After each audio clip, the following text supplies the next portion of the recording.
We're on the way back from Bike and Biker. It's being run by this person called Srijit.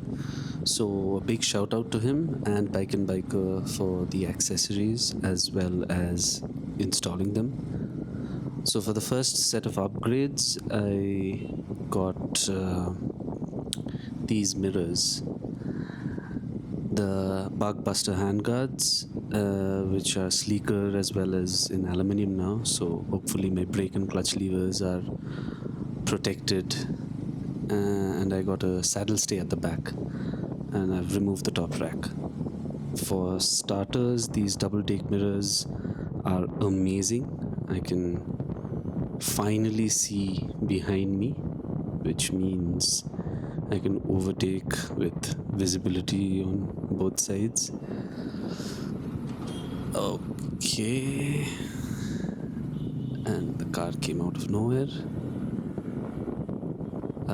But which means I can overtake and do this and see how far behind me people are. So, as you would have already understood by the title of this video, I wanted to have a quick chat about the brand and the showroom that comes up on my way down this road. So we're about 10 to 12 minutes away from our destination, and that should be enough time to talk about this brand and what's happening with it. So as we take this turn, you'll see the showroom come up, and this is the brand that we're talking about there. So the whole objective is to simplify all the legal conversations that are happening around this subject, which not even the people working at the showroom seem to understand. So quickly, here goes. So we'll start with what went wrong. So the problem started with KTM selling bikes during and right after the COVID-19 pandemic. They started doing well, extremely well. Actually, the numbers were too good to be true. So like any other brand or any other manufacturer with the same mind, they ramped up production to meet demands, and here's where the world let them down. You and I let them down. Because suddenly in the post-pandemic world, there was an unexpected drop in demand, like a sudden and steep fall. And now KTM were left with an overwhelming amount of supply. Now, how is that bad? Well, you need to place to store all of these extra bikes that have been manufactured. And no one was buying them. And why weren't people buying them? Well, because KTM made one critical mistake. And I believe, wow, we made it through that signal in one go. Not bad. So I believe this is the only mistake that KTM made, because a drop in sales can happen to any brand and any product.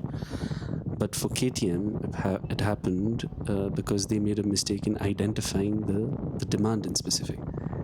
While they should have left the big, expensive bikes to Ducati or to BMW, they went ahead and manufactured a huge amount of expensive bikes, while the demand was for smaller KTM bikes, like it always has.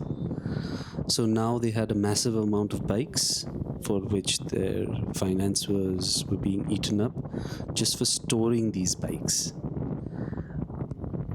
As of December 2024, KTM had over 265,000 unsold motorcycles in stock.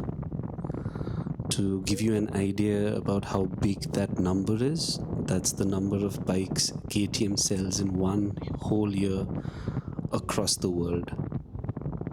Now I'll throw some numbers up on the screen and quickly close that discussion, starting with the debt. According to most reports, KTM has a debt of approximately 2.4 billion euros.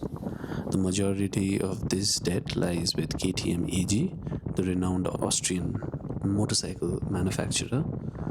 The company's ownership includes Pierer Industry AG, Pierer Bajaj AG, and Pierer Mobility AG. Also, Bajaj Auto Limited is a strategic partner who plays a crucial role by not aiding in product development and manufacturing for India as well as export markets, but also by managing KTM's business operations within India. So now, what happened was in November 2024, Pierer Mobility Group, the parent company of KTM, filed for insolvency in Austria for 3 of its subsidiaries. And then KTM turned to Austrian insolvency law itself as a lifeline. So the law allows any such company to initiate self-administration, which was a smart move by KTM and which allowed the existing management to retain control while giving them a 90-day shield against creditors. This period is critical as it gave the management time to negotiate a restructuring plan with the creditors. Now, the court of Reed Incres, I don't know if I'm pronouncing that right, gave a date of February 25th for the hearing for KTM to meet and discuss with its creditors on how they would be going forward with the issue. Now, the hearing took place a few days ago, and to KTM's relief, the creditors accepted the restructuring plan. Creditors have agreed to a plan that writes off 70% of what they're owed. Under this plan, they're set to receive just 30% of the claims in cash. Now, to meet this quota, KTM is on a race against time. They need to secure approximately 800 million euros in fresh capital, which is now due by May 23rd, 2025. So the company just has 3 months to gather the funds. Amid these challenges, there's a glimmer of hope from KTM's strategic allies. In November 2024, the Pierer Mobility Group filed for insolvency. It extended its protection to 3 of its subsidiaries. Around the same time, KTM received an immediate boost, a 50 million investment from Bajaj Auto, which was said to have been sent for covering immediate operating costs. Now, this restructuring is not just a financial exercise, it's a comprehensive turnaround strategy. The insolvency proceedings, overseen by the Austrian court, the creditors, approved the restructuring plan. Under the plan, an injection of 50 million euros was to restart production, which had been temporarily halted to address the massive overproduction problem.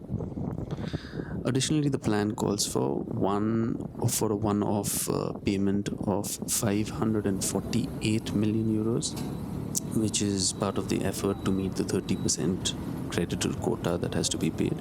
So Citigroup is spearheading the fundraising, and now with an extended circle of shareholders who are expected to provide additional financing. This strategy is aimed not only of clearing the backlog of stock, but also ramping up the production again from mid of March 2025, with the goal of returning to full capacity within 3 months. So the KTM issue is a very simple case of overproduction, fluctuating market environment, coupled with the rising energy and labor costs. And the best way to summarize the matter is that KTM, by working under the Austrian insolvency law and through its self-administration process, has given itself a fighting chance to restructure. The plan, while tough, with creditors accepting only 30% of the claims, offers a better prospect than the alternative, which was liquidation. Now, as a consumer, how does this impact you?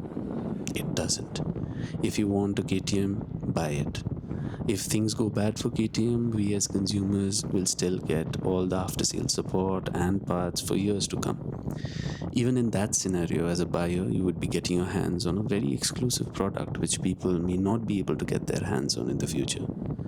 But in reality, it looks as though things will work out for KTM, and that means you will get to see more of KTM bikes and the orange bikes in future.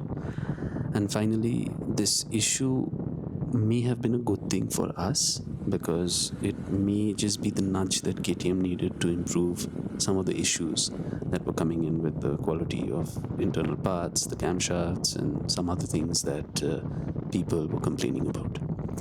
Either way, the rider wins. So stay happy, stay safe, and stay blessed. Thank you.